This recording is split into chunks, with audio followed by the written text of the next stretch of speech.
Hey y'all, this is Liberated Love Notes, a podcast on Living Corporate Network hosted by yours truly, Brittany Janay, creator of Liberated Love Notes, critical self-reflections and affirmations for the culture. You already know Liberated Love Notes is your source for weekly doses of self-reflection, affirmation, and reimagining for us, by us. Y'all, I'm coming into this week feeling real affirmed. I don't know if y'all been tracking. My assumption is that y'all have been, but if not, I'll give you a little bit of the cliff notes. This time last week, Dr. Nicole Hannah-Jones gifted us all with possibility.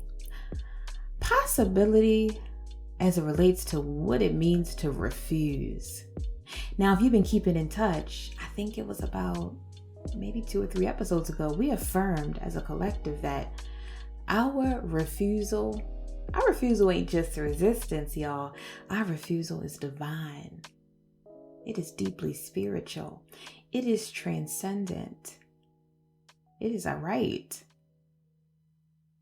And Dr. Nicole Hannah-Jones did that this past week, y'all. And so at the top of last week, she shared with the world that the University of North Carolina could keep their delayed offer of tenure.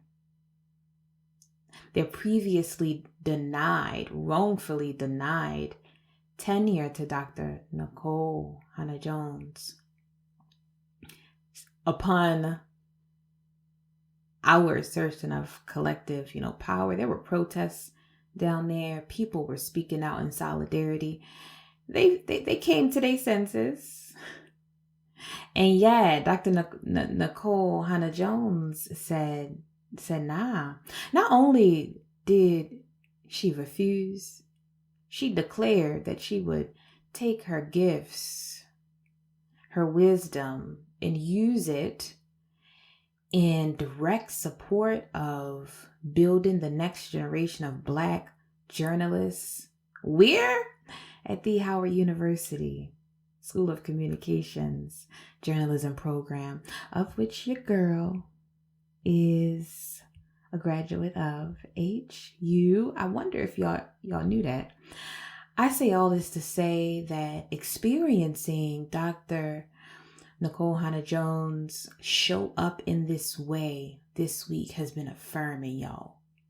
What? Our refusal is divine. And if you didn't believe me when I said it, just check out Dr. Nicole Hannah-Jones's praxis. Our refusal is divine. There is a statement, a small quote from her statement, and I believe it's on the NAACP's website. I cannot remember where I first read it. We'll find it and drop it in the show notes, although I'm pretty sure you've read it already. But this is the quote that stood out to me, y'all. For too long, powerful people have expected the people they have mistreated and marginalized to sacrifice themselves to make things whole. The burden of working for racial justice is laid on the very people bearing the brunt of the injustice, and not the powerful people who maintain it. I say to you, I refuse. Dr. Nicole Hannah-Jones. Our refusal is divine, y'all.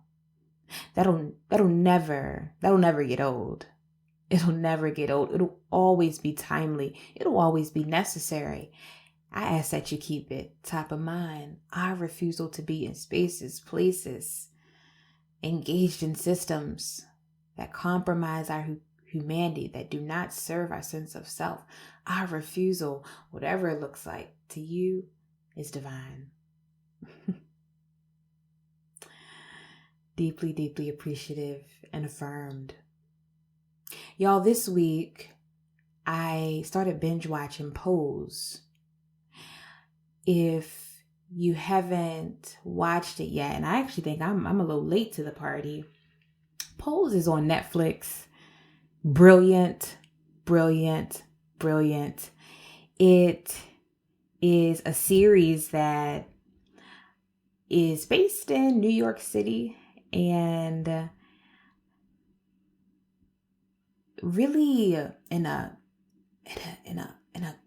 nuance, at least from my perspective, in a very beautifully done way, documents and portrays the experiences of New York City's Black and brown LGBTQ community, more specifically Black and brown trans women, ball culture. It is brilliant, y'all. I'm not going to give too much away.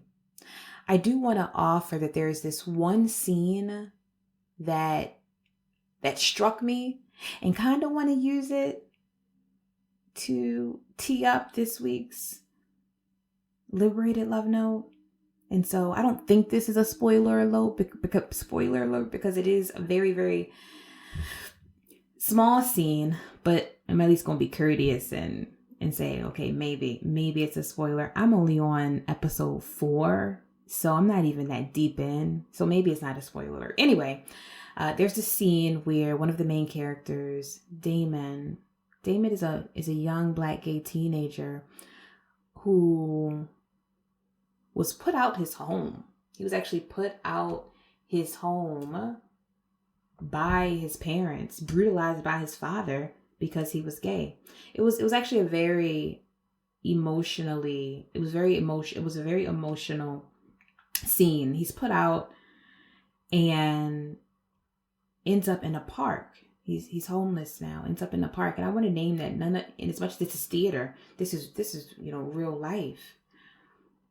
This shows up in Black trans youth having higher or experiencing higher forms of home insecurity and death by suicide. Black gay youth experiencing higher home insecurity and death by suicide. So, in as much as this is art form, I also want to just name and recognize that it's real, which is why these conversations are real. Anyway, Damon ends up on the street living homeless. He's approached maybe a few weeks later of being homeless by Blanca. Blanca's Afro-Latina trans woman who is building a home. She sees Damon dancing in the park and invites him into her home. And one of his initial reactions was, "I'm not like you. Leave me alone." Like, I'm not like you. I'm not one of you. Fast forward, things happen. Damon ends up needing a home. They reconnect. One of the first things he does is apologizes to Blanca. And her response to him was, "You know what?" So he says, like, "I'm sorry for coming at you like that. That wasn't cool." And her response to him was, It's all right. You a Black gay man. Who else you going to shit on?" And I was just like, wow.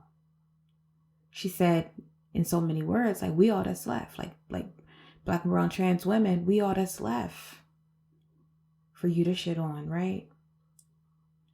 It got me rethinking about, because I talk about this often, just like power in these systems, y'all. And how when we're not careful, we can absolutely get high off of, end up ingesting this inclination to have power over. Power over sounds like, "You know what, you different. I ain't like you." Even though I'm different and experience being othered, even though I am oftentimes the subject of everyone else's power over. Power looks like me saying, "Yeah, I'm a other you because you different from me." And we see that every day, right? And it's something to be mindful of. Ingesting this need to have power over, ingesting these systems of domination, right? I think about the ways in which this shows up in community with us, right? We have in our mind this normative idea, like what it means to be and I'm doing this in quotes, like normal Black person, right? And that sounds real familiar, right? I think we have an idea about what it means to be a normal, sometimes in quotes, respectable Black person, and people who deviate from that are somehow less than. Or this may show up as this notion that Black folks who identify differently from us somehow take away from what it means to be, and I put in quotes, regular Black, acceptable Black, because there's just not enough, I guess, attention or time. And anytime we get into that like space of like not enoughness, is really us in that space of internalizing scarcity mindset. I think it's worth naming that the same system that allows for and supports the dehumanization of Black bodies at the hands of white bodies, like that same cultural container is what allows for Black male bodies to harm and disregard Black women, right? Because our, like womanness, we somehow need to separate our Blackness from our womanness. The same system that allows for white folks to like gaslight our experiences. No, that didn't happen like you said. Like that same cultural container expects Black men not to believe Black women when she's been assaulted.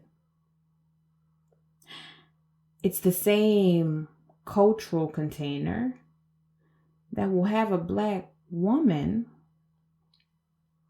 specifically a Black cisgender woman, suggesting that a Black trans woman is somehow less worthy, less human, lesser than, or Black gender non-conforming person is somehow deviant, right? It's the same cultural container that'll have like Black middle class or high income folks looking sideways or turning their nose up on Black people who wear their clothes differently, Black people who show up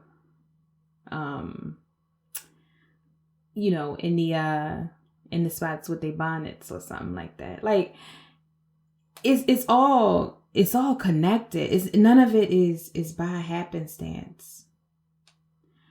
More specifically in the context of when I think about some of the myths worth dispelling and that I have personally needed to unlearn as it relates to the complexity of Blackness, right? I reject this notion that somehow,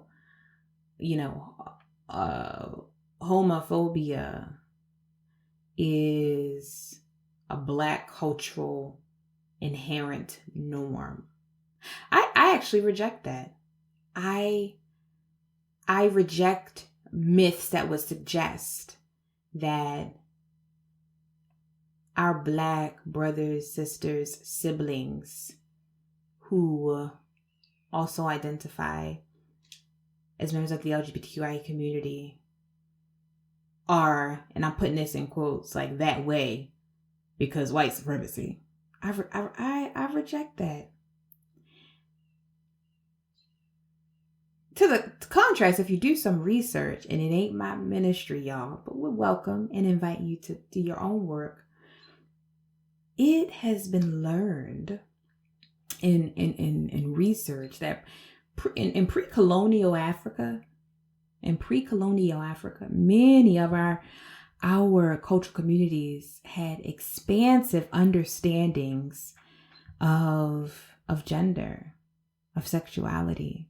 Many of the communities on the continent did not subscribe to gender in the binary, right?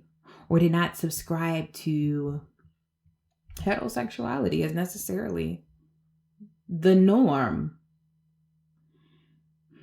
If you really do the research, just like white supremacy, among others, homophobia was an import, right? That was imported. Distorted interpretations of the Christian faith, emphasis on distorted interpretations of the Christian faith was an import, right? Just like the stigmatization of indigenous forms of spirituality. All of that was imported. That was byproduct of colonialism, which suggests to me that what is truly inherent to us is this ability to understand, right? Is this ability to see humanity, to understand humanity in its complexities? Is this ability to, hold space for, or move beyond rather, the binary, right? To understand and know and feel even when something is not in front of us.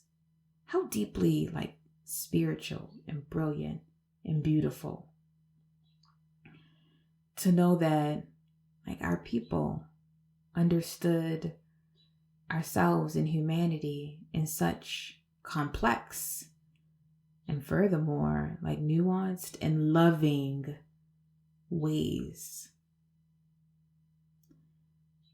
Power over, or wanting to assert power over, I ain't like you. You are somehow less than and different from. You are somehow different from and therefore less than. Power over, that is not, I do not believe our default way of being. I don't. And so we must be mindful. I believe we are loving people.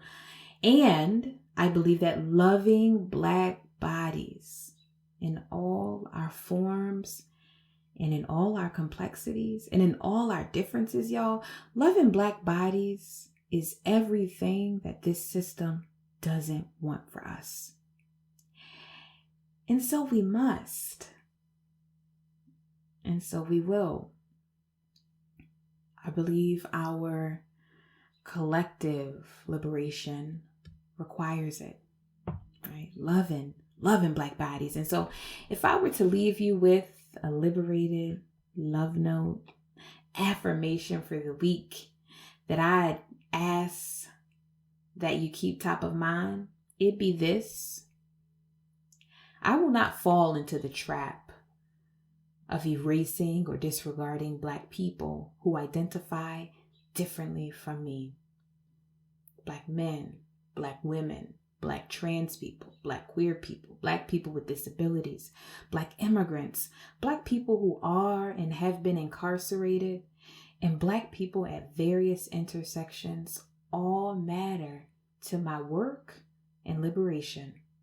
Y'all, I will not fall into the trap of erasing or disregarding Black people who identify differently from me. Not only will I not fall into that trap, y'all, I'm going to actively affirm and honor the humanity and worthiness of Blackness in all its forms and complexities. I do not subscribe to the tools of oppression. I do not and will not lean into this notion of having power over. We do not subscribe to those tools that would suggest some Black bodies are more worthy than other Black bodies. I affirm, I don't just affirm, I affirm and honor the humanity and worthiness of Blackness in all its forms and complexities.